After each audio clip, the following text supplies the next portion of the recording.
digital magic. This is the new Right. understanding that came out from, I guess, a humble man that wanted to, said if I was going to be able to take over votes, how would I do that? And he came up with his own theory, and then he tested that theory and found out that exactly what was going on.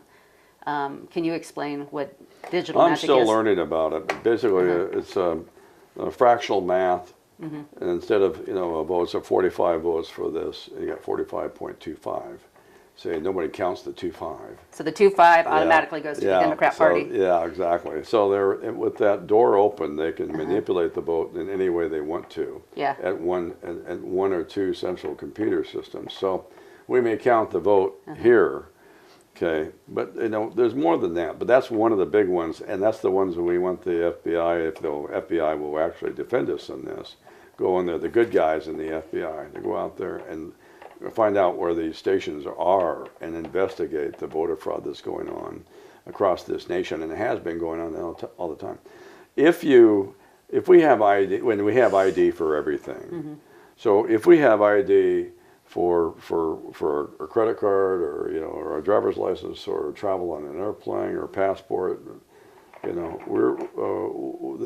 need to have ID for voting. We need to go back to the polls.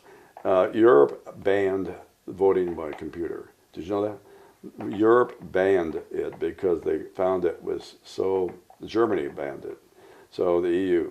So anyway, and so we need to do that in America. I don't know why we haven't done it in America, but the bottom line is that the left has figured out that they can steal an election. And one of the things they are doing is they're bringing illegal aliens. Why are they bringing those in? Because they're going to vote for the Democrats, the left side, or the leftists. And so that's why. So we probably had 60 million come in to America, and the gates of the border are wide open right now. And this is all part of Obama's original plan, is to dilute and disrupt America, and so it fails and collapses. Presently, we have roughly 76 ships deployed. Most of our aircraft carriers are not deployed. We have maybe 2 or 3 aircraft carriers deployed out of a dozen aircraft carriers. I used to be on an aircraft carrier, and so and I know what we should have been like. But today we're weak. So one thing I notice about Obama is anytime he wants something, he gets it, like a dictator. He'll force his way through. He'll bribe and everything else. So if he wanted to do anything overseas, if ISIS offended him, he'd take him out. Instead, he takes the wrong guys out. He takes out Gaddafi. He takes out the ex-president in Egypt, and all these territories that he goes in to supposedly fix gets destroyed.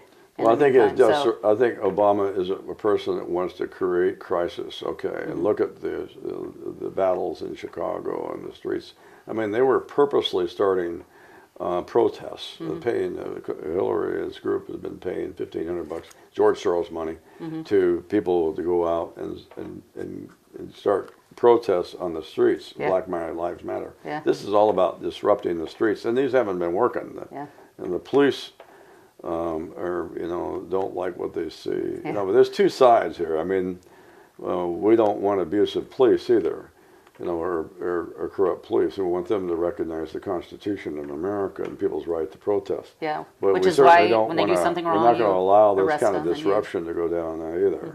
So you got a fine line to go here. So anyway, Obama wants disruption in the streets. Hillary wants disruption, but Obama specifically wants disruption because that's revolution. So we create a revolution, then we can have a way to take over our government.